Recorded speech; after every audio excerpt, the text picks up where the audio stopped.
Coming up on UGTV.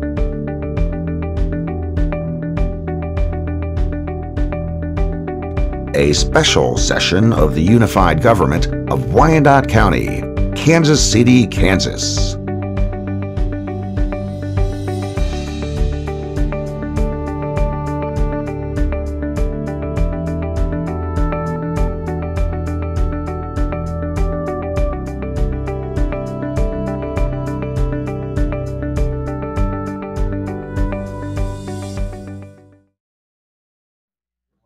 Everyone for being here tonight, and in advance I'd like to thank staff for keeping brief remarks. I'll ask the clerk to announce the meeting and call the roll. A special session has been held on Thursday, May 17, 2018 regarding the Capital Maintenance Improvement Plan. Roll call. Lugia, Johnson, here. Kane, here. Markley, Walters, here. Philbrook, here. Bynum, here. Burrows, here. Townsend, McKiernan, here. Alfie, here. I ask the Assistant County Administrator, Melissa Sieben, to make some opening remarks. All right, good evening, Mayor and Commission. Tonight we're going to present to you the first reveal of our 2019 through 2022, or 23 rather, adding another year again, capital improvements program for the Unified Government. We will start out tonight with Debbie Johnsher with our Finance Department, kind of giving an overview of sort of where we're at and where we're headed. And from that, I'll transition it over to our Director of Public Works, Jeff Fisher. So with that, Debbie. Good evening, Mayor and Commissioners. We're going to start out with just reviewing some of the basics of the CMIP process. A lot of you have heard this presentation before, but we'll go over it just to review. So you were earlier this week, you were emailed copies of all the documents that we prepared for tonight. We're going to be talking about both projects and equipment in the presentation. However, all the documents that you have are only related to capital projects. You should have a packet of projects financed with debt, projects financed with cash, and then a list of unfunded projects that we've been tracking as we go through the process. So I'll just start out with what is the CMIP? It's the 5-year capital plan of project improvements and equipment needs. We have the current year, and then we also look at 5 additional years in the CMIP. We only approve the current year and the next year. However, the 5-year plan gives you an idea of what's out there for future years. So for project improvements, it could be maintenance, it could be new construction or rehabilitation of an asset. It can be paid with cash, which is considered pay-as-you-go. We also finance larger projects with general obligation bonds, long-term debt, and it's usually financed over a term of 20 years. Equipment needs could be new purchase, replacement, or upgrade of any equipment. Could also be paid with cash, and equipment is usually financed under our lease finance agreement, and the term is usually 3 to 10 years, depending on the life of the asset. So as I said, we have both capital projects and equipment in the CMIP. Projects can include public building improvements. Infrastructure could be streets, bridges, sewers, any of that type of work. Parking lots, parks and rec could have improvements to shelters, the parks themselves, any of those improvements, and traffic control. Capital equipment can be vehicles, large equipment such as street sweepers, tractors, mowers, and other technology equipment, which could be any type of software replacement or upgrade. This just shows the process for including an item in the CMIP. In February, we requested that all departments submit their capital requests to us.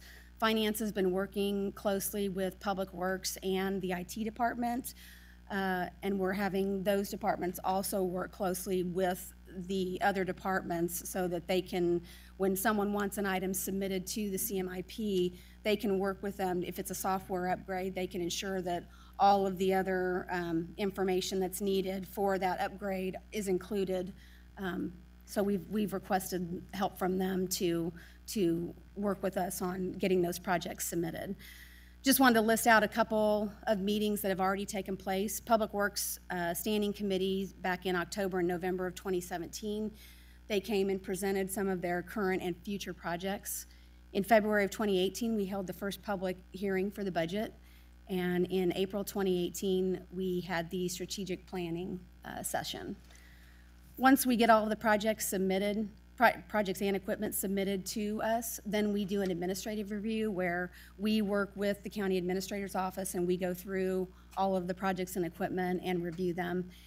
The third step is the commission review, which is where we are tonight. We're presenting the project side to the commission so that you have a chance to review and comment on anything that's included. And then finally, the capital budget would be submitted along with the operating budget and proposed to the commission in July for your approval. So tonight, you're presenting what you want us to see, what you're suggesting, as followed what we had said previously.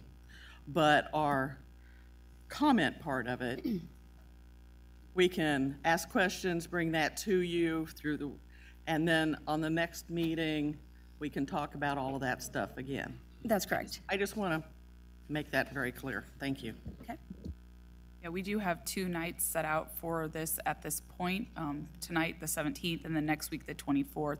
So if you're thinking about it tonight and you're not quite formulated yet, we'll be more than happy to address any specific concerns or questions that you have next time, or if you want to bring them up, we can try to address them tonight. However, I think the point you were trying to get to is this is a presentation, informational, that we would then look over and bring questions either through our normal process or back next. Or maybe send it to you guys so when you know what we're going to be asking about. That is true, yes. Commissioner McCarron. Okay, since we brought this up now, I'll address this now. Here's what I'm requesting from this. To the best of my knowledge, last year, between the time we had these worksheets presented to us in this session and the time the final budget was given to us, I didn't see an updated CMIP worksheet. I was surprised this year to learn that something that was on this worksheet that we got on May 4th last year had been shifted by a year. And I was told what was in the final budget.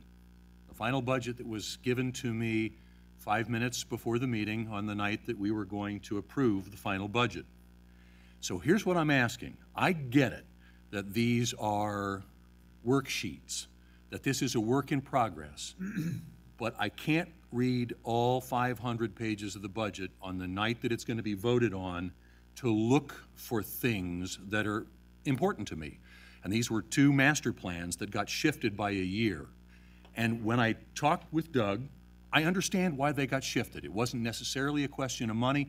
It was a question of staff availability and other resources to support them. But I didn't know about it. And that's, I'll take that. It was on page 401, and I didn't get to page 401 of the budget on that night before we voted. So that's on me. But here's what I ask.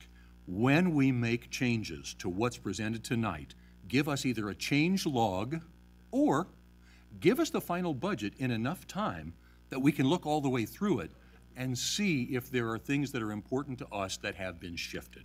So either one, a change log or give it in enough time. And this is a theme that I just keep coming back to. When I vote on something like a budget, I'm trying to do my best to vote in the best interests of the people of my district and the people of this entire city and county. And I can't vote in what I believe are their best interests if I'm not fully informed about what I'm voting on. I have a responsibility to review and make sure that I'm up to speed. But we have a collective responsibility to make sure that materials and data are given in enough time to allow thoughtful review. So change log or much earlier on the final budget. Thank you. I move. And Commissioner, I do believe that is our intention, is to have a change log on the CMIP side. I will talk to Doug about what you're suggesting on the totality of the budget as we move forward. Thank you. Okay. Okay. This next graph just shows a breakout of the capital projects broken out between cash. Cash is the orange line. The gray line in the middle is county debt that's been issued, and the yellow is the city debt. So as you can see, we've got, we've been, since we're showing this from 2011 to 2019, and currently we're issuing more debt. We've talked about trying to switch that and get to where we're issuing more cash. And you can see that through the last several years, we have increased the cash capital that we're proposing in the budget. I will note that the large amount in 2018 was the PBC debt issue. We had two of them. One of them was for the juvenile facility, and there was also another issue for the jail there were improvements at the adult jail as well as other courthouse improvements. So that's the large amount there. Can I ask a question? Mm-hmm. Yes, sir. Is that just for debt issue? It's not the amount that's carried forward. It's just what's issued in that particular year. Right. That is the amount that was issued. The next few graphs we've put together, I've shown before, are the debt graphs for the city and county bond and interest fund. This is the city bond and interest fund, and what we're showing here is the current debt that we have issued through. In February, we did a bond issue for 2018, and so this graph does include that issue. The dotted line that you see is the tax revenue that we're projecting for this fund. We have increases in, I think, built in at 1.9% going out. So this next part is going to show what and that would be the tax revenue that would cover at the current mill rate, assuming the mill rate is held constant.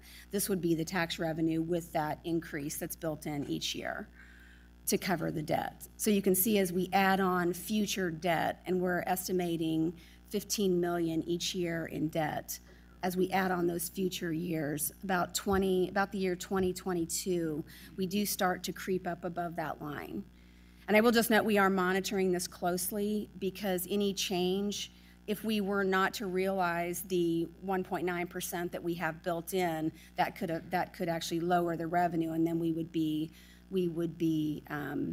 funding debt higher than what we're actually taking in revenue.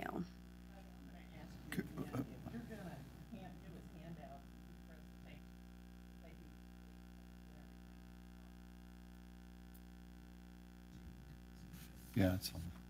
You don't have it? Not that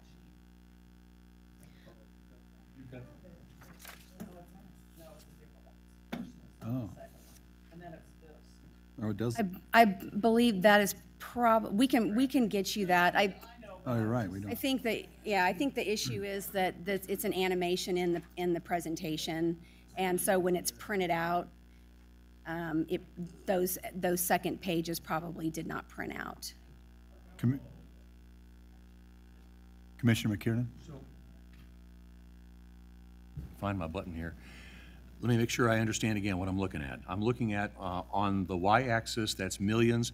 Is that millions of annual debt service or millions of debt load? That is debt. These are the debt service payments. Okay, so. Annual debt service payments by year. All right, so years ago, I thought we had said that we were going to try to stick with $20 million annually as the cap. And we were going to try not to issue debt so that we didn't creep above $20 million annually for debt service.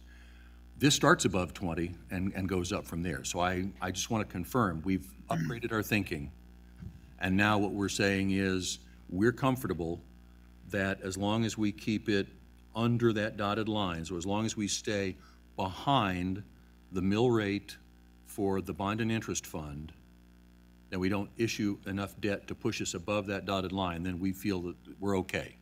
Right. I think in prior presentations, we did have a dotted line at the 20 million, and that was to certify that if we stayed at that point, that we wouldn't have to adjust the mill rate. But with the increased valuation, that has changed. So now that's why we've put this dotted line in now, because I think before we always just kept the line constant, whereas now we've built in those increases for assessed value. Last year, we had discussed the fact that based on projections, we might have to increase the bond and interest fund mill rate, as I recall. I don't think it was for the current year. I think we were looking at that. No, it was the in outer potential, yes, it was the potential in the out years that we might have to increase that mill rate. But now what you're suggesting is, with valuations as they are and with revenues increasing as they have been, you don't anticipate having to change that mill? No, but you do see that up here in, you know, around 2021, 2022, we are starting to creep above that. So any change in our assumptions here could affect that. If these outer years are based on that we would bond 15 million every year. Okay. If we get a year where we bond 20 million, 25 million of general obligation debt, that could change this forecast. So just to set up a conversation that will occur later, anything that we could do to decrease the amount that we borrow would decrease the principal and interest we're paying, and would definitely keep us below that dotted line. Right, for future issues. Anything that we've already got outstanding, we're obligated to pay. Setting up a future Yeah, conversation. this would be future, any future debt. Commissioner Burrows? Thank you. So following along that same line, if we were to refinance some of our debt at a lower rate, that would impact that 21, 22, 23, 24 area right there? That's correct. That could happen. As you know, in the past we've done advance refundings, but with the passage of the tax bill earlier this year, advance refundings are no longer available for us to do. However, I believe we still do have the ability to do current refundings. So there is the potential to do, but we'll have to evaluate that as I believe this year the refunding we did was for 2010, I think. So we're a couple years ahead. So by the time we get to looking at current refundings, we'll probably be a couple years out before we're eligible to do another refunding. Do we have debt and the resources available to pay down or pay off debt today to reduce that line without refinancing? We can't pay off a bond issue until its call date. When we issue a 20-year bond, usually the call date is 10 years. So you don't have the ability to refinance or call that debt prior to that date.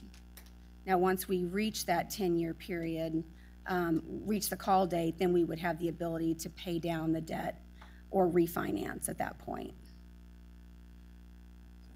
But we really I don't know that we have the resources to pay. Most of our bond issues are, you know, even a $20 million bond issue halfway through, you're probably still looking at maybe 10 to 12 million outstanding.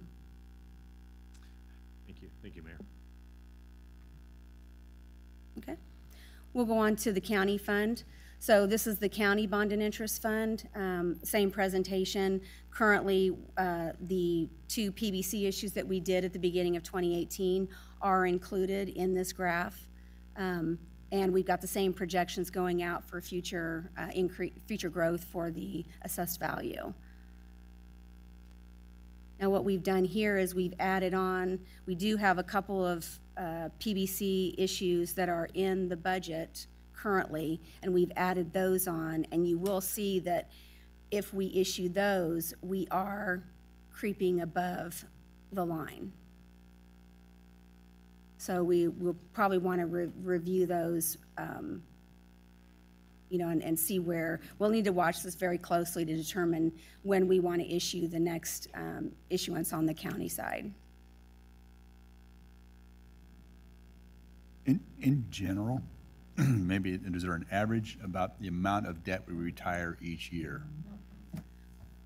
I think I've looked that up before, but I can't remember. It seems like we were in the 12 to $15 million range. In general, okay. Yeah. I can double check that just to make sure I'm not misquoting.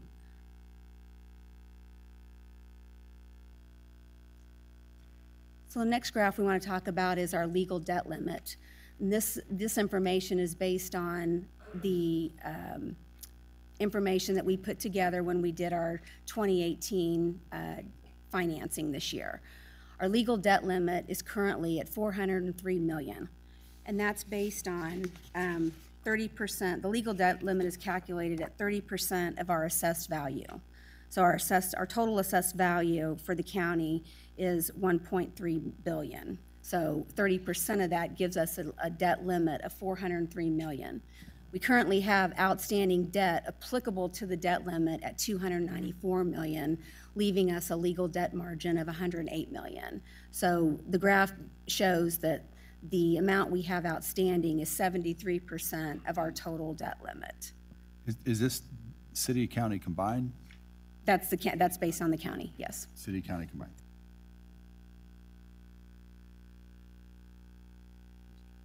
It's not combined, it's using the county valuation. Are we at 73% of our debt limit for the county side or for the city side? Both. That would be for, that would be for the city side. For the city. We use the county valuation, but it's because we're combined. Okay. We use it for the calculation because we're a combined city-county. On the county side, we're limited in issuing general obligation debt on certain projects.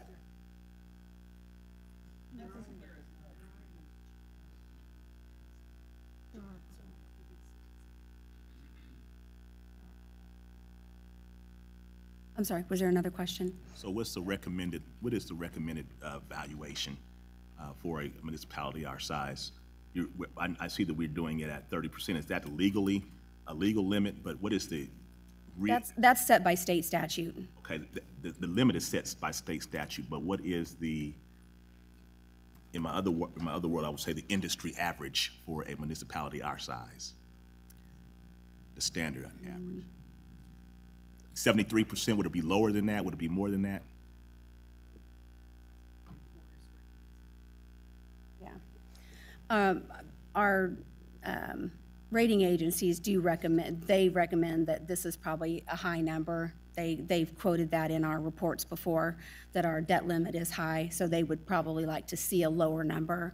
I don't know if there's a certain percentage that they've quoted us to be at, but based on our size, the size of our municipality there, they state that our debt limit is high.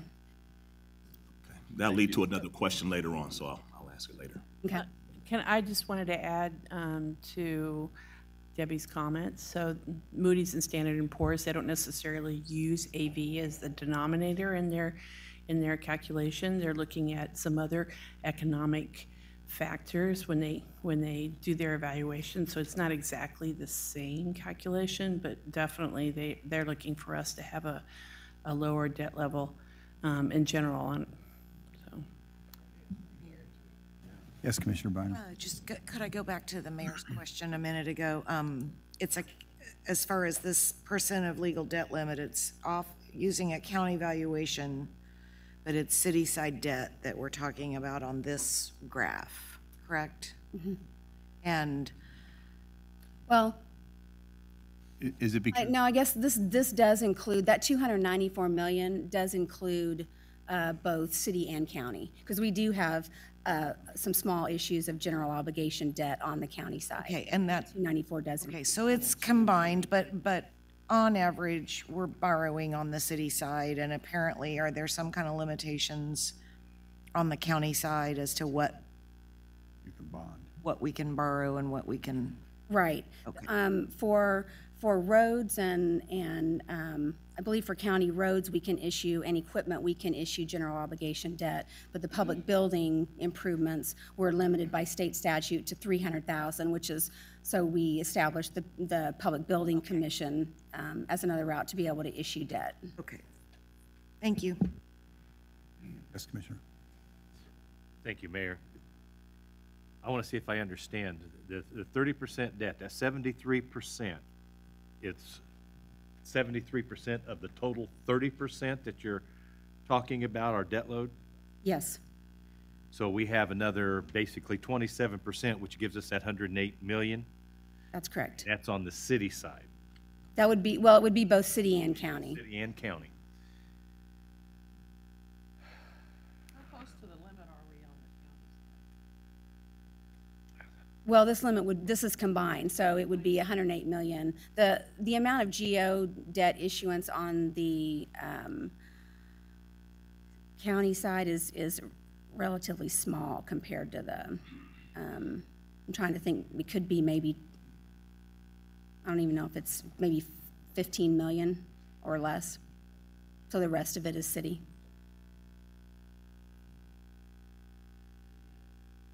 Continue. Okay. So then the last slide I have is on the credit rating agencies, and Kathleen talked a little bit about their what they look at, but this was just to reaffirm that when we issued the bonds in February, both Standard & Poor's and Moody's upheld our current ratings.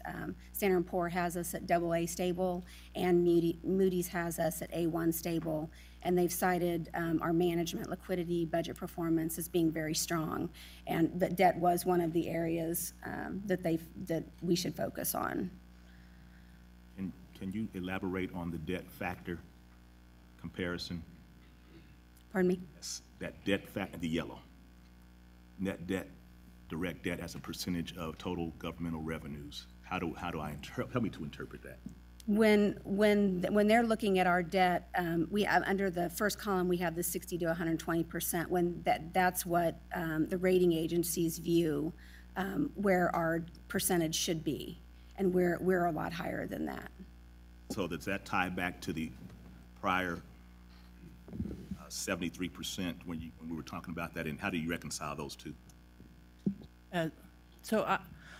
We can provide you with a graph of the net direct debt over the years, and then you can see how that calculation's done. It's just a second financial ratio unrelated to the first one that she presented regarding the debt limit. So it's just another way of looking at it. As I mentioned, the rating agencies use another means of calculating that.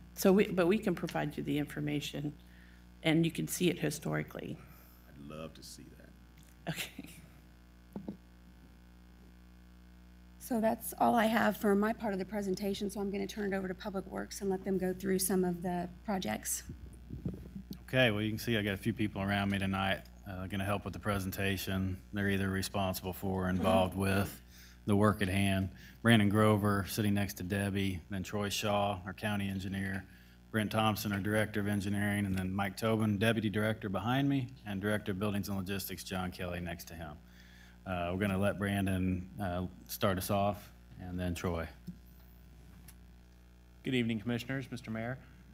First off, we want to start off with the same slide we present to you guys almost every time we speak about our budget, because we really like driving home the fact that we do have a set way of looking at our projects and a set way that we'd like to prioritize our projects. The first one is our capital projects, which are a larger scope, usually involving multiple parties within our community, making sure that we get the best overall outcome to really ensure a long-standing project without any kind of issues of digging up for water mains, things like that. So that's why they take a larger budgetary dollar and they take longer time to plan. Next, we have our maintenance activities, which are like our NSRP, our neighborhood street resurfacing, our future curb and sidewalk repairs or concrete repairs, things like that. We have our legal mandates, which are required by our ADA compliance and the EPA. We also value grants and other economic development opportunities to help us aid in building our projects. And finally, we also look at citizen and community involvement to determine what are the applicable projects that meet the needs of our community. Because ultimately that's what we're all here for, is to make our community better and get the citizens what they really need. We're going to highlight a couple projects that are currently ongoing right now that are kind of hot buttons that everybody likes to know about. The first one is Leavenworth Road. As everybody knows, it's in two phases. Phase one is currently from 38th to 63rd. Anybody who's driven the corridor recently knows that the contractor's been out there working very diligently, currently working on storm drainage and curb and gutter before they get the actual pavement portion of the road down. Project is currently actually ahead of schedule. The KDOT schedule said that the project's supposed to be completed in September of 2019, and we're working with KDOT to try and change the contracting dates and everything to move this up sooner. We're not going to give a specific date yet because we still have some issues to work out with KDOT, but we are anticipating finishing ahead of that September 2019 schedule. Phase two, we currently have a designer on board and they've got plans pretty well wrapped up. We're getting ready to submit to KDOT for field check review by the end of this month. And then the next date you see of September 2020, it seems like a long way out, but we realized with this first project, there's a lot of utility involvement through this corridor, and there's a lot of other things to discuss. So we wanted to give ample time to get those things out of the way and also give a little bit of lag time between this project and the next one, so it's not people continually going from construction to construction, since we all love that so much. This phase 2 is 63rd to 78. Thank you. Going through the intersection at 77th and just stopping just short of 78th Street itself. Both of these projects were funded with a combination of federal grant money through the Mid-America Regional Council and our own debt. Phase 1 is coming in right now about 13.3 million, and phase 2 currently is estimated about 9. We're looking at those numbers still to make sure we're on track for all of that. Next project we want to highlight is our annual street Commissioner Philbrook? program. Second. Could you refresh my memory? How much were we actually projecting that to be at? Are we under or over or about where we thought it was going to be? Phase 1 or phase 2? Yeah, phase 1. Phase 1, I believe we were anticipating to be closer to 15. Okay. 16, is that what it was? 16, sorry. I thought it was higher. That's why I'm like, okay. Well, I won't be upset if we come in under. So thank you for reminding me that. The next is actually not really one specific project, but a larger program that I know is near and dear to everybody's heart, is our pavement preservation program.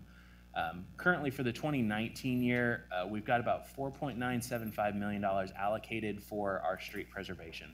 $3 million of that is set up in our debt fund currently, with $1.975 coming from our dedicated sales tax fund.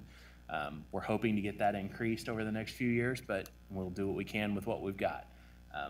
We want to make sure and highlight this, especially this year, because as you've all seen in your packets that we sent out a couple weeks ago, there's different treatment options this year than there have been in the past. Historically, we've done solely mill and overlay or remove and replace, depending on what you want to hear. But we're looking at doing more crack sealing and microsurfacing this year.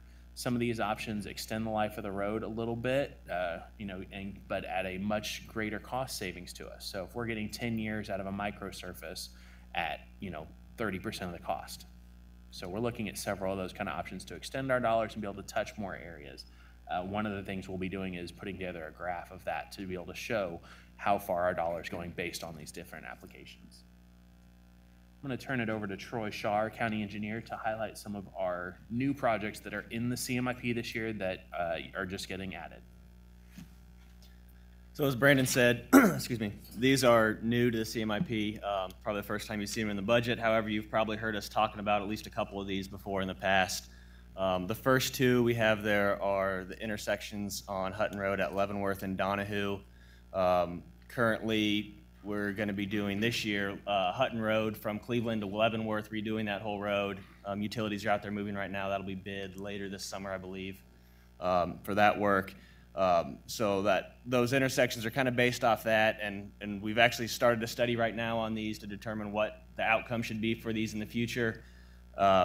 So we've done enough at this point to have traffic counts and know that, yes, something needs to be done. Even with current volumes of today, they're still underperforming what they should be doing. So there are things that we need to do now and also for the future for these intersections. So I'll talk about Hutton and Leavenworth Road a little bit more here in a minute. Bridge 223, we put that on there. Let's just make sure they're not a roundabout. I was thinking 3-lane, 3-decker, right? Bridge 223, it's a box culvert. This one's on here because it's one we've identified that needs to be replaced. There's issues with stream cutting around it. We've actually started designing this right now just in case we need to move it up for some reason if it gets worse, deteriorates a little more, so we want to have it ready to go when we need it. But we're hoping we can make it till 2021 with that, but we want to have the design just in case. For everybody's knowledge, that isn't a major bridge that you drive across on an average day. It is partially closed right now, so it doesn't affect a whole lot of people, but it is something we want to keep an eye on. And also when we say bridge, we consider box culverts are considered bridges under words, so don't think of a huge massive structure. It's much smaller than what it sounds like. And then also Parallel Parkway and K7 intersection improvements. I'll talk a little bit more about that in a minute. We'll get into that. But here, Hutton Road and Leavenworth Road, what we've proposed is a two-phased approach for this when we do it. no matter what we do at the intersection, which is phase 2, we will need to take down the hill, phase 1, because if you've driven on that going either direction, especially going west, you can't see that intersection over that hill. Very dangerous. You'll get up there and have to slam on your brakes because people are stopped. So that hill's going to need to come down and trimmed up either way. So we're trying to do this in 2 phases to spread out the money for one, and also to make it less inconvenient for the public, so leaving the intersection open at Hutton and Leavenworth while we're doing the work here, and then shifting that to the phase 2. So, and like I said, whatever we do with the intersection, that phase 1 has to be done, and really there's, from what we've seen so far, what's going to have to happen at the intersection, the cost differences are pretty minimal at this point, or difference between what we have to do, so that's how we were able to come up with an estimate, not really knowing what we're going to have to do with that intersection yet. But we'll have that figured out in the next few months. And then K7 in parallel, most of you have heard about this one. We've had some fatal accidents at this intersection. We are part of a K7 corridor committee that works together to try to figure out what's the best solution for K7 all the way from Johnson County to Leavenworth County. Many different representatives from other cities, including KDOT, are involved with this committee. We've recently received a grant to do, it's called an R-cut at the K7 and parallel intersection. This is an example of what an R-cut looks like. It basically eliminates the left turn off of the minor road.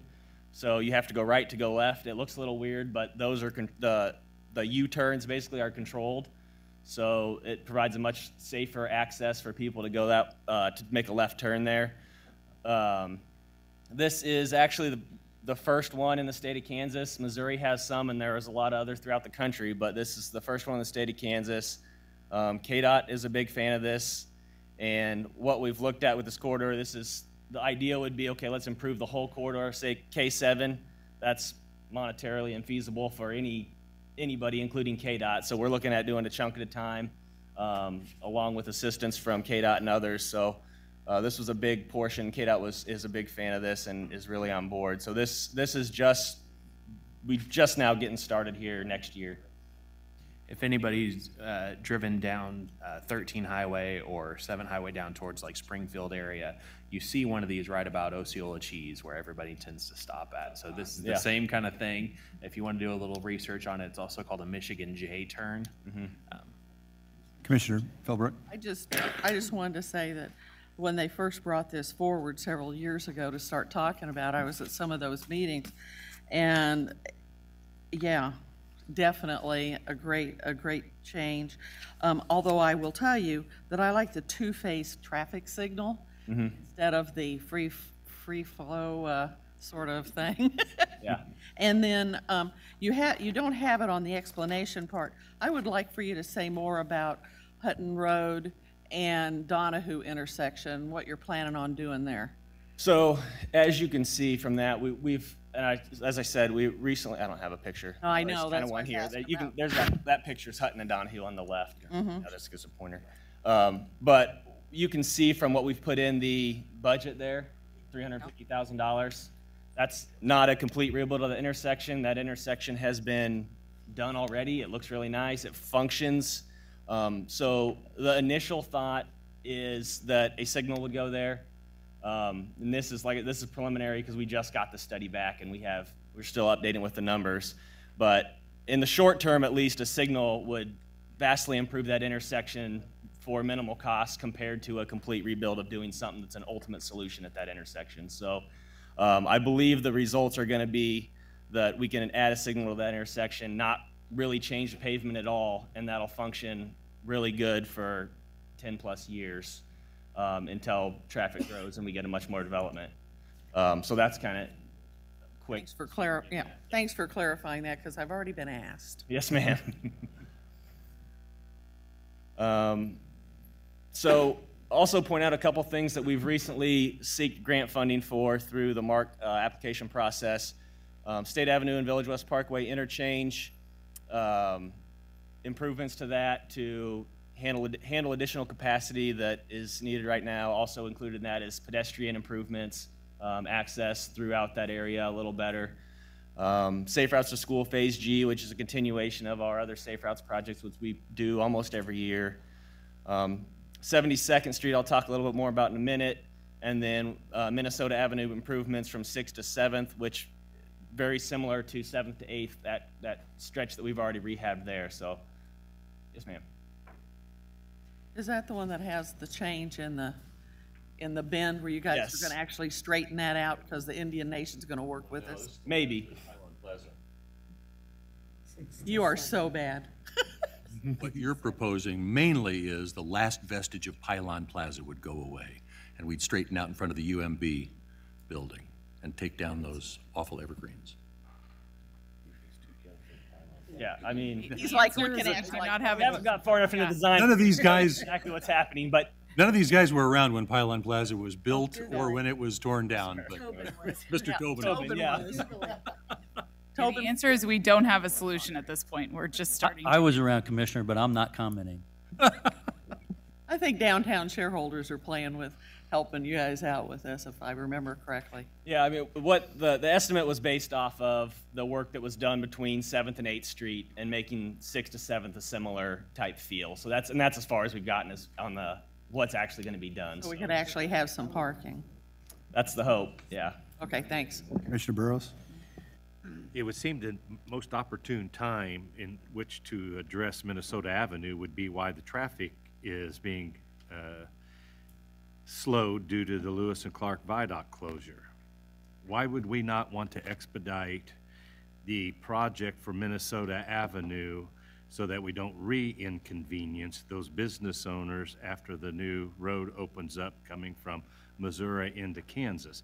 The prudent thing to do would be to put our investment in now to show that we're supporting our business owners and our downtown, so that when the new thoroughfare is open, that traffic can then move through and address the businesses along that corridor. I would hope that we would give stronger consideration to pushing that project forward. Yeah, I think that's a good point. I really do. I can't hear you, I'm sorry. I said I think that's a good point, and I think this has got a grant attached to it. But I don't remember what the criteria on the grant. Right now, we've submitted for a Bloomberg grant, but it wasn't, this was our match for this, the street was our match for the grant. This was not in our 5-year program, so this has been expedited to fit in there with other projects that are already in queue and have been designed. This hasn't been designed yet. So we have some gearing up to do, so your thought is good. I would need to work with staff to see sort of where they're at, what could be done, how quickly it could be done. Unfortunately, this wasn't in queue until the last few weeks, so.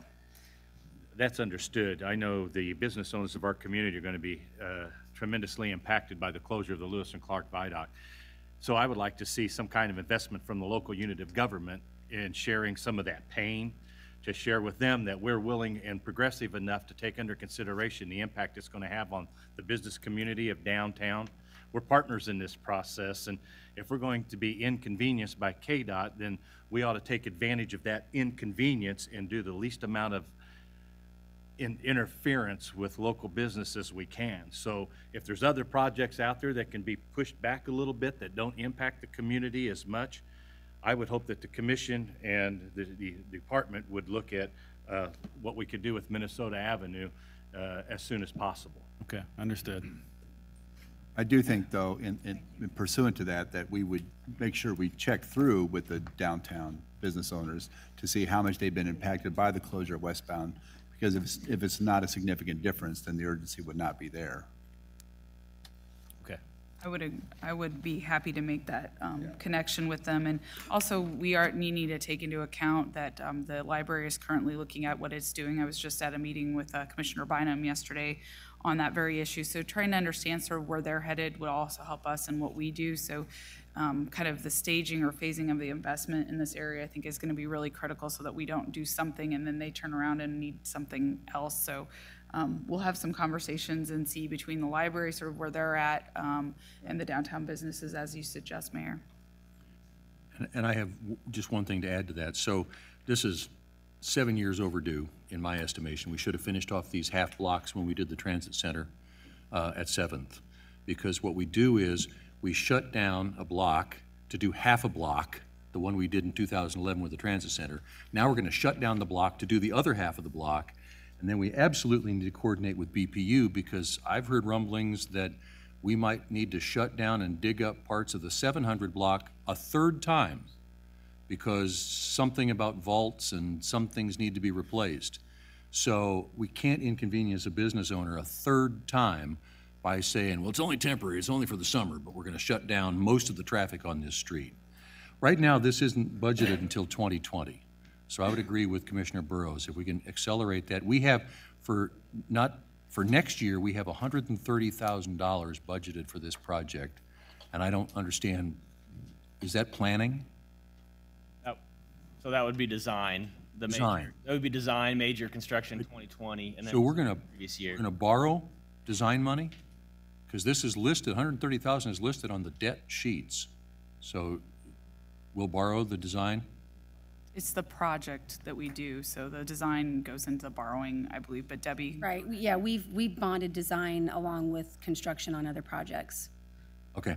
Design is an eligible cost to be, as long as there's a project to go with it. You can't bond design by itself. There has to be an improvement project going with it, but you can bond design with the project.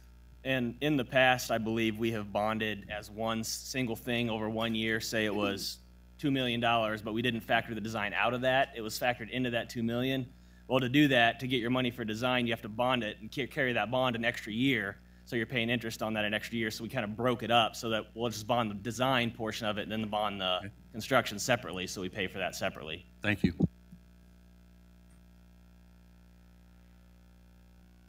And as I mentioned, 72nd Street, what we were talking about from parallel to Leavenworth as a project we've applied for a grant for. 72nd Street's very wide from back of curb to back of curb, more than needed.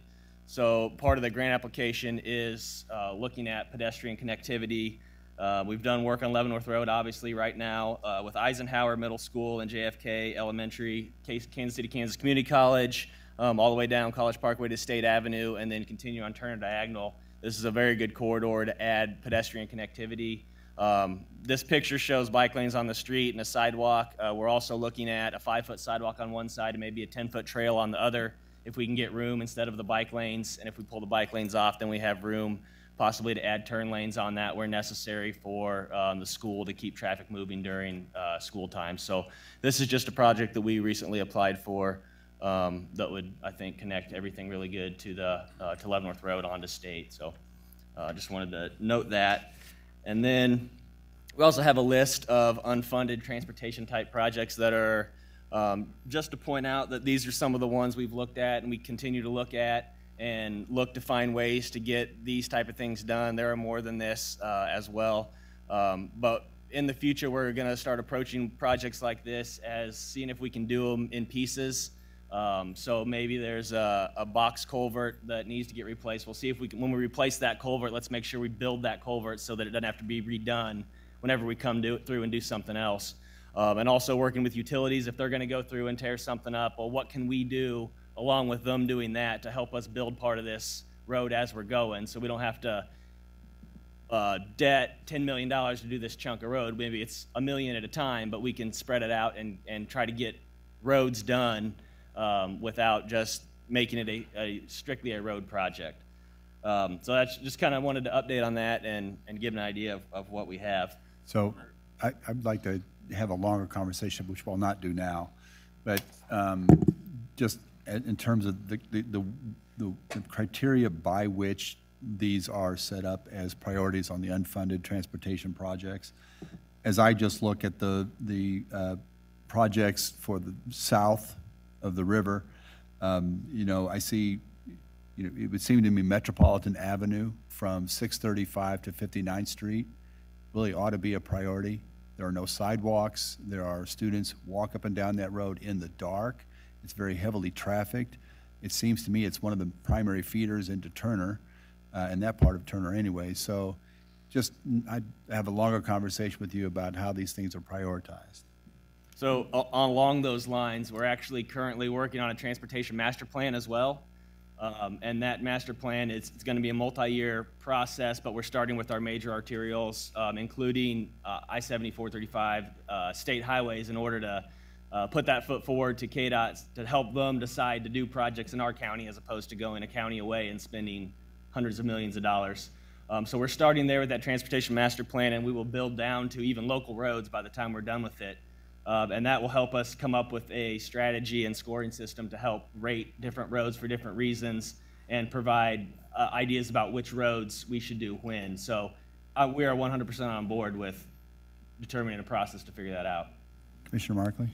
So first, I always like to acknowledge progress. So first, I'd like to acknowledge that there are maybe only 3 of us who've been around long enough to know that there didn't used to be an unfunded list.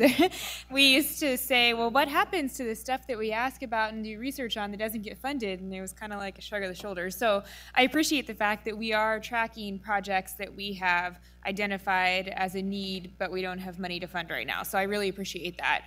Along the lines of the mayor's comments, I think the rough thing about most of these projects as I look at the list is that these are neighborhood streets for the most part. So they're not the type of projects we're going to get MARC funds for.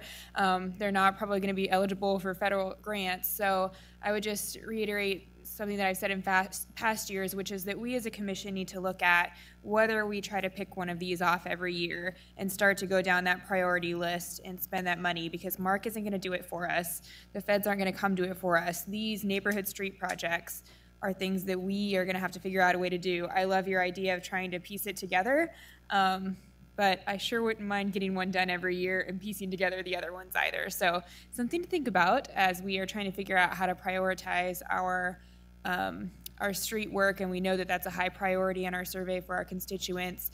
I mean, obviously, I think constituents are happy, and when we do those big road projects, they're happy to see, you know, the big intersections get done as well. But the reality is, for some residents, they're driving these roads 3 or 4 times a day. These are what they're seeing every day, and they're seeing them continue to not get attention. So, Yes. Commissioner Bynum? I appreciate Commissioner Markley's comment as well, but I wanted to speak to 2 things.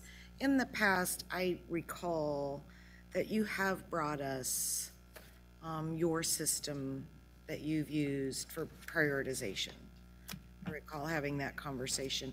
And last month at our 2 standing committee meetings, there was the beginning of a conversation around, I guess, the transportation master plan. And at the time, I wasn't quite sure what we were looking at or talking about. But I've since come to understand a little bit more clearly that it is part of this prioritization and a comprehensive master plan for streets and roads and bridges, and the way that we're going to decide how and when, like Commissioner Markley said, we can slide one of these into the budget. Am I tracking? I want to make sure I'm... You are. Yes, and part of that, and Brandon could speak to this better than anybody, but with our asset management approach and the work we're getting right now, the data we're collecting on our roads right now, and being able to, we're working with utilities to get all their GIS files so we can put it into ours, and when they say we're going to do work here, we can overlay it on what we plan to do work on and kind of see where those things mesh together. So that's all kind of part of this, and our transportation master plan will fit into that, as we'll have maybe a dot on a map that says, hey, there's a big issue here that BPU says, oh, we're going to rip everything up here to do a water line. We'll say, well, maybe it's about time we fix that issue with this. So, and that's part of our approach that we're trying to take going forward as well. I just want to thank you for following through on that, you and BPU following through on collaborating on that, because that had been talked about in a meeting previously. And I just want to say thank you, thank you, thank you. Welcome. All right, well, I'm going to pass this on to Jeff to talk about special revenue and some wastewater projects. I think you all have seen this one before, or most of you. This one was in our presentation last year, I believe. I-70 in Turner would be a conversion from what it is today to a diverging diamond interchange, which you're seeing all over the place now. That will allow traffic to move through that interchange more efficiently, tighten things up, remove a lot of pavement, and allow for more economic development. That we submitted a Tiger grant for last year and an infra grant. The Tiger, we were unsuccessful. We are anxiously awaiting response on the infra grant right now. That should be any time. If we're unsuccessful there, there's the new Tiger grant, which is called Build now. we'll pursue that. So we'll keep you posted on that. This wastewater, we've got several here. I'm going to speak to Call Point here in the next slide. I wanted to speak to green infrastructure some. There's money in that budget. In our EPA and our IOCP, there's a big component for green infrastructure. We want to stay committed to that, whether we have an IOCP or not. It makes sense. So every opportunity we get with other projects, we'll spend money smartly on green infrastructure. In fact, we have the Juvenile Center project that is going to kick off here real soon, and we're going to propose some green infrastructure projects in that area soon. So we're pretty excited about that. These other projects, Piper Creek Interceptor, that's sort of being proactive about how we sewer the Piper area.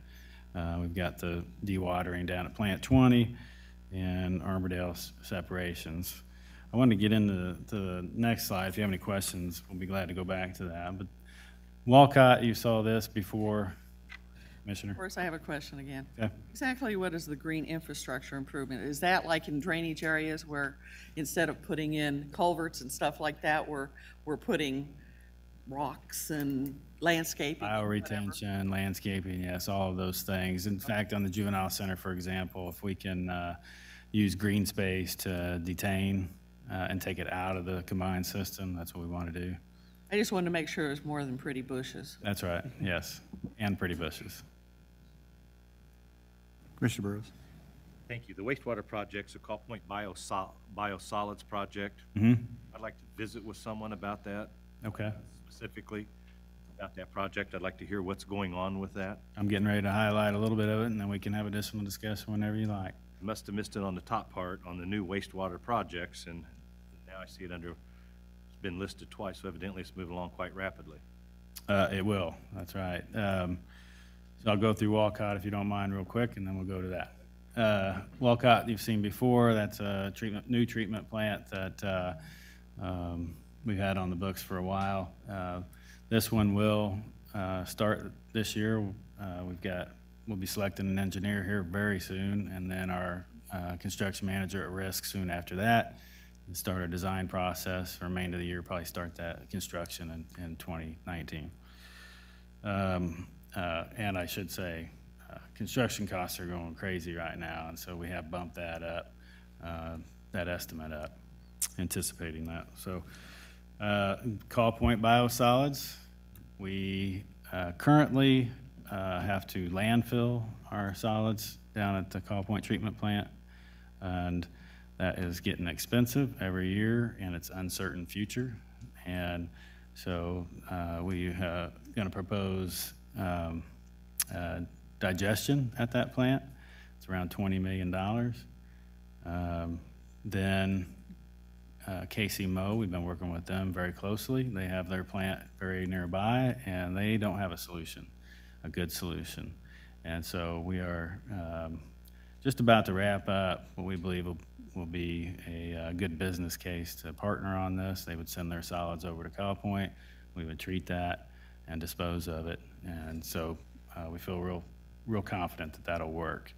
Then there's a third phase where we'll produce biogas as a byproduct and want to maximize the benefits of that, create revenue sources we don't currently have. So all of which is we basically run it right now as a break-even analysis.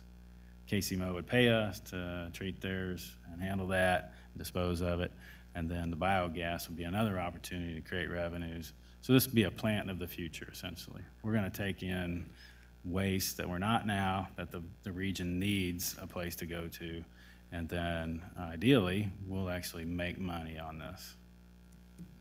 So if I could ask a question, the very, very, very, very unpleasant odor that is constantly in Strawberry Hill and the Intercity Viaduct, my understanding is it's actually coming from the Kansas City, Missouri plant. It is. Your plan would eliminate that in your phase 2 by us taking their waste and disposing of it better than they can? It will help, but they still have to make improvements to really address that odor, yes. I mean, they got to make improvements whether we partner or not. to address their odor issues. Yes, they do. And we've expressed to them that we'd like that to happen sooner than later. Have they told you what their time frame is? I believe they were a couple of years out, but we're pushing them as hard as we can. You said a couple of years? Mm-hmm. Thank you. Could be sooner, but I don't want to overpromise. So help me understand this. We as a unified government are going to invest in a process to import waste from another state, and we are going to become a business entity to dispose of that waste at a fee. That's correct. You think it'll be a break-even proposition? At least, well, right now, we're just running break even, so our pro forma is conservative, yeah. So this is a problem we have to remediate no matter what. That's right. And so what the opportunity is for us to build it so that we can take this, process it, and that helps us pay for our facility. And the first two stages are at least break even. We're very confident in that. It's the biogas I can't be certain about, and we'll continue to develop that solution. Very good. Jeff, correct me if I'm wrong, but the way this process is set up is if we didn't get KCMO involved, we would be paying for it anyway. Maybe not to the magnitude that we're building it at to take that, but we're paying for something anyway because we have to do it per regulations anyway, and disposal costs and other factors that are causing that. So basically by increasing what we're doing a little bit to take Missouri's stuff, it allows us to gain some of that money back in the end. So is that? That's correct, yep. Can you go ahead and share, do you remember about what the total amount of costs we are for landfilling right now on those? I think there's a per month cost on just landfilling the solids. That's right. There's an operational, I mean, if the UG just chose to do call point digestion, the operational savings from landfill pays for the project. Is that what you're asking? Yeah. And then adding KCMO and that revenue covers that portion as well. So we're going to at least cover those costs. So another question for you. If I remember correctly, KCMO doesn't have room really to do anything more. They're pretty. Well, they have a force main under the river that they push their waste over to their other plant. They could do their own. Big liability, yeah. Okay. Yeah, this would be similar to Little Blue Valley Sewer District. There's all kinds of regional plants around the country. We would become a regional plant. And really, that's been a MARC initiative as well. Yes. Commissioner Townsend? Thank you. Mr. Fisher, this is not a just nice to have. We have to do this because you're saying that the landfill costs are getting beyond what we can reasonably handle. Costs are increasing, and we don't even know long-term if the landfill will accept it. Right now, we're limited to between like 8 and 3 during the day. We have to provide odor control before we take it over there, or they will send it back. And then Shawnee, City of Shawnee has purview over the special use permit, so. Okay. And the construction, you're saying the first phase is expected to begin when? We don't know that yet. We're getting ready to issue an RFQ to get our design partner on board. We're probably going to go progressive design and further develop the solution, report back to the county administrator to make sure we feel good about the solution. Mr. Fisher, all right, I'm sorry. Yeah. I'm sorry. You got to pull that microphone, pull the microphone closer. Okay. I was going to say, because I could hear him quite well. He's talking to you, so yeah, that's right. So, okay. Thank you. Yeah, well, yeah, does that answer your question? And so the request for the contractor, you expect to have that solidified by when, the end of the year? We'll have the first two parts we feel real good about now, and would have our construction and design partner on board probably by the end of the summer. And then the third solution, we would further develop, the third phase of that, we would further develop the remainder of the year. We can go ahead and construct the first two without the third, so we have time to continue to evaluate that. Like I said, I got to report back to county administrator anyway and make sure he's comfortable with it all. And the commission, of course. You have to give him that report by when? I'm just trying to Probably report back to him this summer. Okay, thank you. Continue. Now I'm going to hand it over to Brent Thompson for stormwater and levies.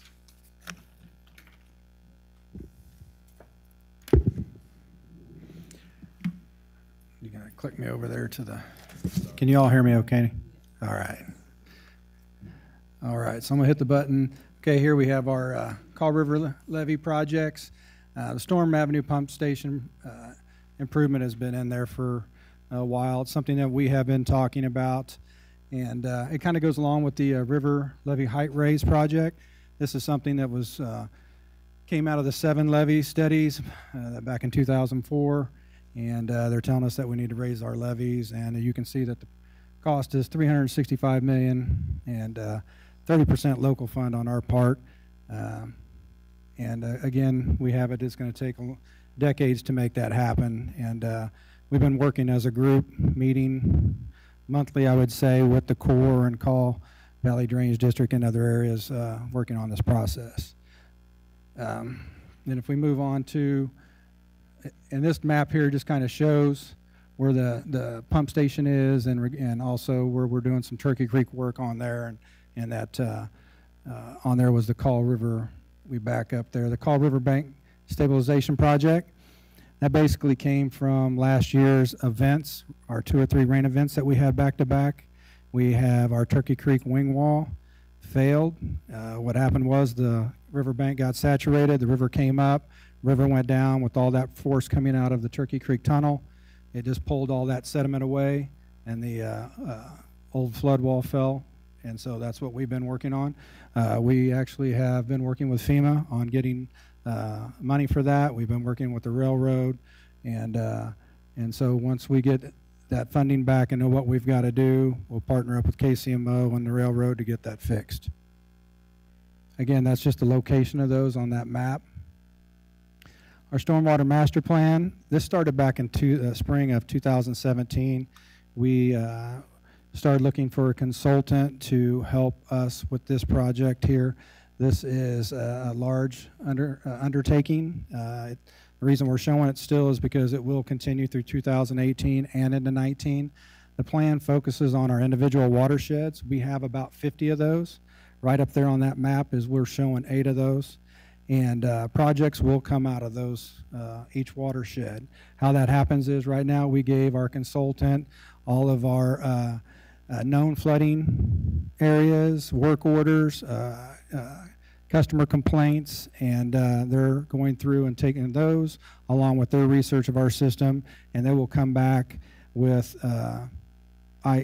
just like in that Jersey Creek, that blowout out there, if you can see, they'll come back with projects in those areas, with the priority of those projects, with recommendations, whether it's a pipe system, ditches, a cost of each one of those projects.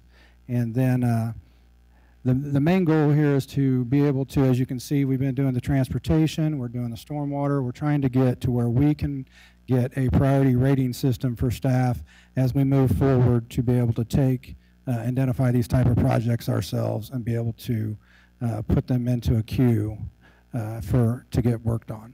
So that's the goal on the stormwater master plan. And so now I'll turn it over to John Kelly for building logistics. Thank you, Brent. Can I get the clicker? Oh, there we go. Nope. Mayor, commissioners, I'm going to talk about a couple facility improvement projects that we're super excited about getting underway. As we all know, the Juvenile Justice Center between 7th and 8th Street, between Armstrong and Ann Avenue, is getting ready to get underway. In order for that site to start construction, we have to get the new parking done, which is between Barnett, between 7th and 8th, between Barnett and Taromie, behind Memorial Hall. So currently we're working on removing the rest of those homes that are there on that site. We have 2 additional houses that are still there that are ready to hopefully come down the next couple weeks, which will allow our contractor to start the construction sometime in June for that new parking lot. So in order for that parking lot to be wrapped up, we're hoping that we can get over to the site where the facility will actually be held we need to get the employees that are currently there parking in Lot 1 and Lot 2. So that's the reason that we're taking the path of getting the parking lot facility done behind Memorial Hall first. And we're going to be aggressive with the contractors that are working for the construction of the new site to try to get that new facility completed in 2019. Another project that we're excited about. Just one second. Okay. Mr. Bynum. My question on that specific project is, that is quite a grade. How do you handle that? Is there going to be like a super huge retaining wall, or? That is correct, Commissioner. The engineers have looked at that site, and essentially there's going to be, the whole lot itself will be actually 2 parking lots. There'll be surface lots, but there'll be 1 entrance and exit on Barnett, and then the lower tier, because of the elevation, there'll be an entrance and an exit down on the Taromie side. Okay. So that does kind of address that grade with the slope that goes down to allow people to come in and out and, you know, keep the traffic flow moving somewhat smoother. And then the next project that we're excited about getting underway is the new Piper Fire Station at Hutton and Leavenworth Road. We're currently going through the process. Literally tomorrow, we're hoping to select the architect for that particular fire station, and then we'll be starting the process after that selection takes place for the architect to get a CMR on board so we can get the construction underway. Our hopes is late fourth quarter to get in the ground. If not, it could be potential that it'd be early 2019 before we start construction.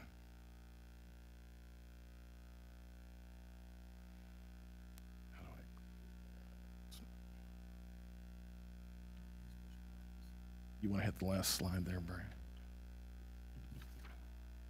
Almost made it.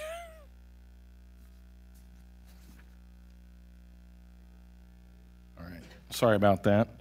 And then some other facility improvements that we're doing here in the downtown is the courthouse roof, and we've now tied it to also masonry repairs. As they were looking at that particular structure of the courthouse, we found some masonry issues along with the brick and some of the capstone to that facility.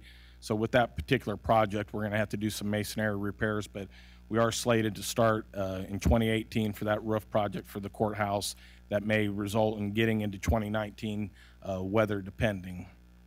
And then another project that we're super excited about, Memorial Hall has been a venue that, as we all know, has been in our community and everybody loves the facility, but over the last couple years, we have done some major enhancements to that facility that's really become more of an eye-opener for the community and other users there. By putting in the elevator and doing some enhancements to the ballroom has really made the site a great place to go. But we've always had the problems with the dated air conditioning system to that facility. So we're super excited about getting the air conditioner project underway. That will take place this fourth quarter once this air conditioning season's over with. But we're about 95% completion of design, so that project will result taking place in 2018 and wrapping up in 2019. And if anybody has any questions in regards to those projects, Commissioner? Yes, Commissioner McKiernan? No, I'm sorry, Commissioner Burrows. Thank you. Are we on budget with the window replacement in the facility?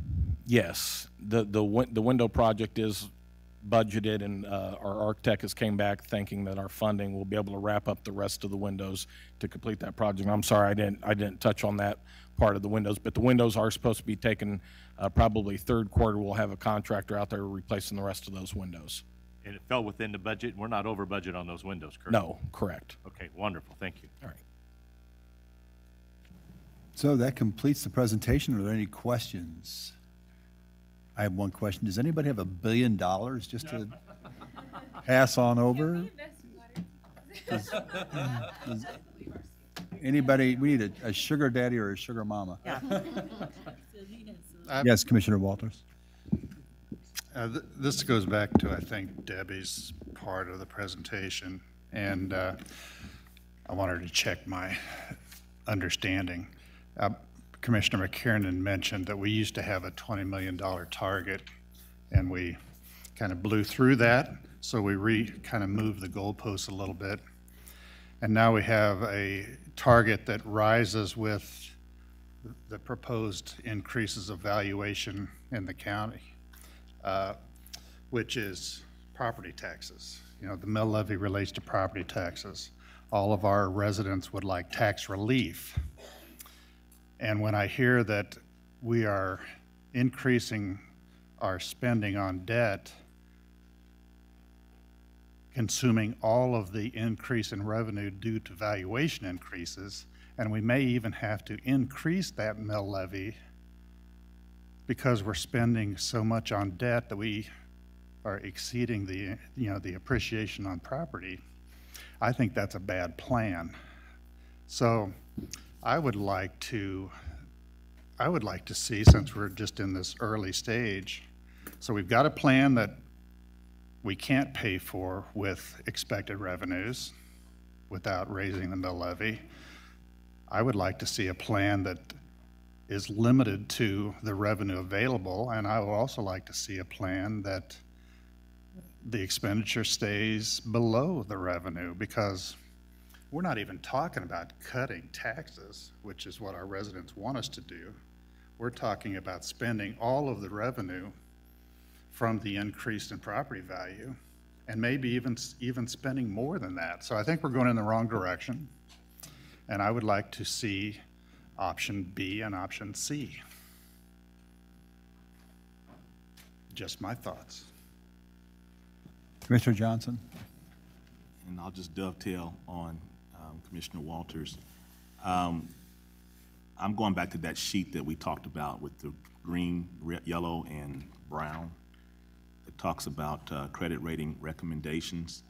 Are we changing our goals, particularly as it relates to general fund reserves? Are we lowering them? I mean, I know we were shooting for, I think, somewhere 15 to 18% reserves, and I see here the adequate amount is 4 to 8. Is there a reason to show that here? And I just want some confidence that we're not trying to use the difference of, what is my math, 9 to 7 to 9%, whatever the numbers are, to spend that in some other area. Yeah, so at the June 4th Economic Development Finance Committee meeting, a whole set of financial policies and revisions will be provided, and amongst those revisions will be a recommendation to increase our general fund, consolidated general fund reserve to 2 months. So from 10% of expenditures to 2 months, which effectively raises it up roughly around 17%. Okay.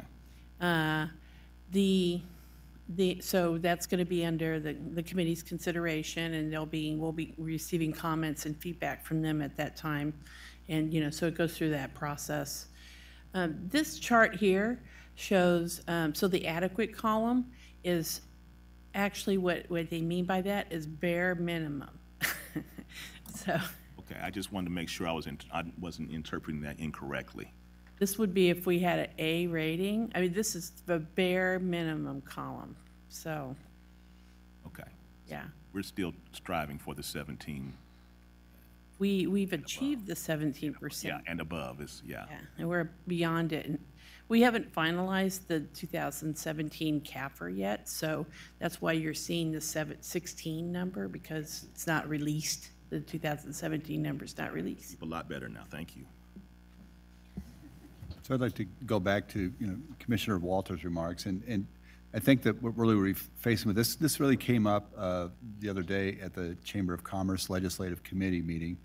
Really what we're faced with clearly is, even if you look at the unfunded projects, I think that's just the tip of the iceberg.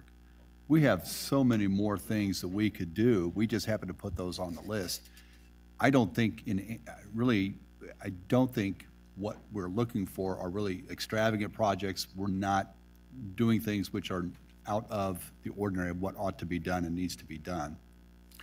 But I do think that when we start looking at these projects, we have to again, I want to get back to that conversation about what the priorities are and how do we prioritize those things.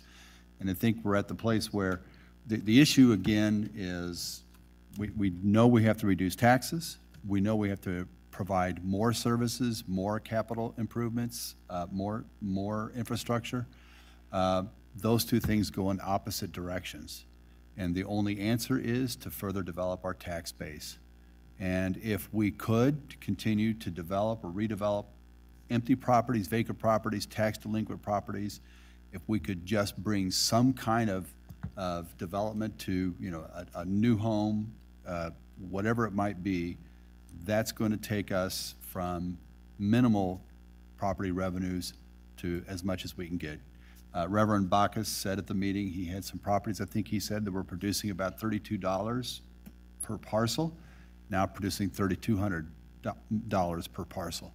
That's the way out, and that's a long-term play. And I think as we go forward, looking at these capital projects and any of our expenditures, we have to say, what are the real priorities? We're going to be in a, I think we've been in, and we're going to be in a much longer period of being very judicious with all expenditures. And if it's not generating new residents, new business revenues, then we have to take a second look at it. We have to put our money into those things, those projects, which are going to generate more sales tax revenues and property tax revenues, so we can spread that property tax burden over more people at a lower rate, and also bring more expenditures for necessary improvements. That's it. I don't know any other explanation for the situation we're in. And I think we have to keep our conversation centered on that. That's the crux of the matter as I see it. Commissioner Bynum. Mayor, I wasn't sure if we were going over the debt and cash finance projects tonight, or if this is a next week conversation. I have a little statement because I'm going to be absent next week. So I want to make. Sure, I'm very sorry that you won't be able to be here, but we can discuss anything on those sheets tonight. We don't have an agenda for next week other than to respond to what you need responded to. Tonight we want to just give the overview of what was on here. But if you do have specific things you would like covered, please get a hold of Doug, myself, Gordon, Joe, and we will make sure that we get that prepared and pulled together for you next week. If there's something you want to talk about before we leave tonight, happy to take that. Yes, there's one thing I'd like to. We'll make sure you get the video tonight for sure. So on the debt financed, cash financed, and everything else we want that we don't have funding for, I've brought up the desire and need for a police substation in the Northeast for at least a year now, in multiple venues, special meetings, during Northeast master planning conversations, during the retreat. And part of my question is, I don't know, I know at least one other commissioner, two, possibly more, also supports that. You're here. It's not on here anywhere. I don't see it in any of the spreadsheets. I even know that staff has looked at buildings and had outside folks analyze repurposing certain buildings in the Northeast for that use. So I would really like at least a placeholder for a Northeast police substation. And I think my broader issue is I'm not sure how Commissioner Johnson and Townsend and I at a Northeast master planning meeting, for example, or us commenting in a special session, finds its way to the places that need to hear it or know it so that it can land in a place like this. So I'm putting that on the table. I'm going to be absent next week and miss the overall conversation. I didn't want to leave tonight without expressing that. Second. Third. I have that information. I'll take it back to Doug and we'll look at what we can do. I'm not sure. Gordon, do you have any update on that you would like to share? By way of update, Commissioner Bynum, you are correct. We have had an outside group look at a potential building. Had some preliminary renderings to repurpose that building. And that's kind of about as far as we have gotten with the idea of a Northeast police substation. I think one of the things that we are wanting to do is see if we can combine the police substation with some other type of development. We think that might be a draw to other type of private development. So we're still working it. We just don't have a finalized plan, I think, that Doug wants to come to you all with for some direction, but we have been working it very hard. Thank you, Gordon. Yes. Commissioner Philbrick. I just have a real quick question. So on this wonderful graph we have here and the other one that we don't have, the assumption we're making is that it was the assumption of how much money we thought we would be bringing in, but does that roll in the additional monies we are actually bringing in right now? You understand what I'm saying? This would include our 2018 estimates that we're estimating right now. That's where the 2018 starts, and then going out forward, we've built in growth for the future years. So we're starting out. But that's a very what do I want to call it? Yeah, no. But they're putting in a lower amount than what they thought that we could make, I think. Right. The outer year that we built in is 1.9%. Obviously, if our growth was higher than that, that line would adjust upward. If it was lower than that, it would adjust down. I think they're being. Commissioner Markley? Just sort of a comment and then a question. Again, I feel really old today because Kane and McKiernan and I are the only three who went through the early days when this document was a lot less easy to deal with. So I also wanted to say thank you for the rankings. I do. So I wanted to say thank you for the rankings because we used to always say it's kind of difficult for us to make a budget decision and say let's cut this or that project when we don't know what the department thinks the priorities are. So I really appreciated as I was going through this document on my computer when we got it earlier in the week, I just appreciated being able to look and see the ranking, where the priority is. My sort of related question is this available to the public anywhere?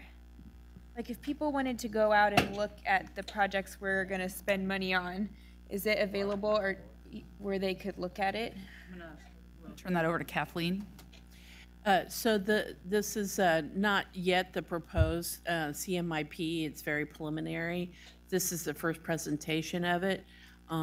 We can provide a link on the budget website that would provide those sorts of updates and information to our citizens if you'd like. I would just like to make sure that it's available before we say this is your final budget. I mean, obviously we had the early hearing and that's really where we're looking for people's input, but I think it's important for people who are interested, maybe have a lot of fun free time on their hands, to see how far out into the future we're planning and to see how we're laying the projects out and to maybe see the project that they're interested in and see what year we're projecting it might happen in. So whether it happens right now or maybe after we've had another couple of discussions is not really material to me, but I just like it to be available so the public can see sort of the breadth of what we're doing and how we're processing this information. Commissioner, if you have a comment? Oh, I say if I could, even though it's a preliminary draft, since it's been presented at an open meeting and referred to in an open meeting, it is a public record. So there'd be no problem with making it available as long as it's designated as a proposed draft. Yes. Thank you. And that is something that I think is best placed where Kathleen suggested out on the budget webpage. So we'll work to get that published and out there, knowing that it's going to change, and I think we'll have to put some dates on that and make it very transparent and clear as it is a working document. The draft one. Yes, watermark draft, yes. Commissioner McKiernan? This is something I probably should know, but just as I have gone through this, several lines begin with auto. What's auto mean?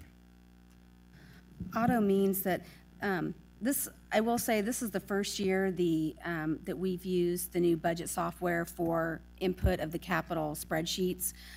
Auto means that project was entered. It means it could be a new project.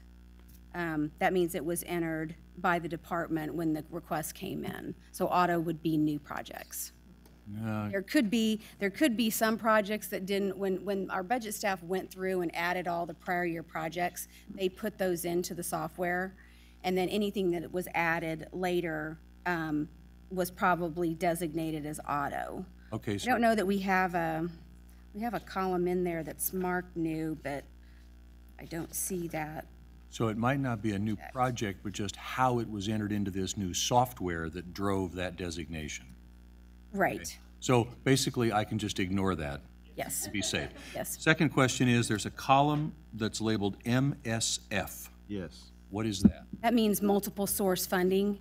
In the past, when we were creating the spreadsheets ourselves, we would put next to the project plus CI for city or county or debt or grant. The software, we currently haven't figured out how to make that. All we can do, there's a field in the software that checks if there's multiple sources, if it's funded with both cash and debt, or if there's debt plus a grant. So that check mark indicates that there are multiple funding sources.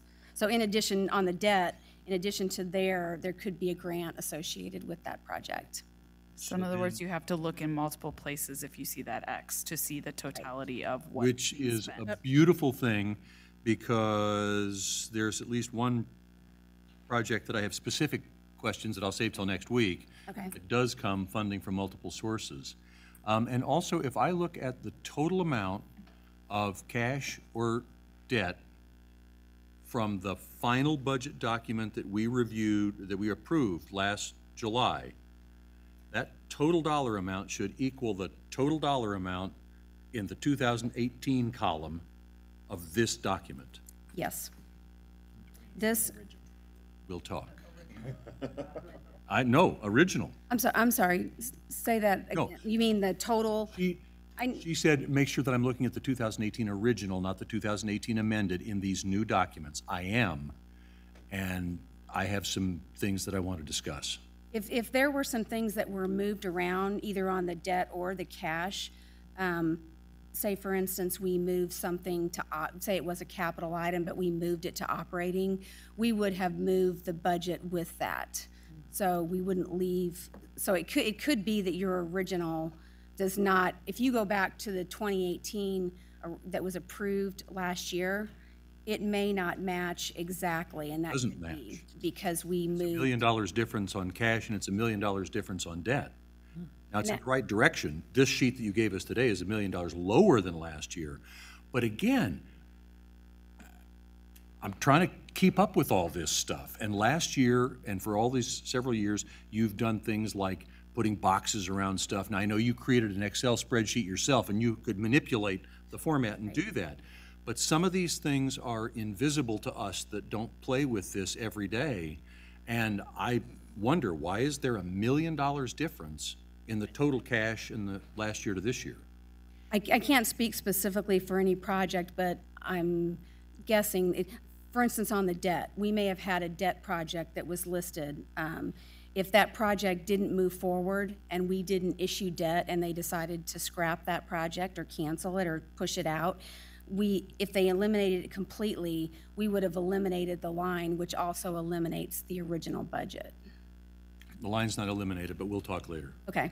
Well, and Yeah, if I there's a did wanna question on it. mention also that we have been revising our capital policies.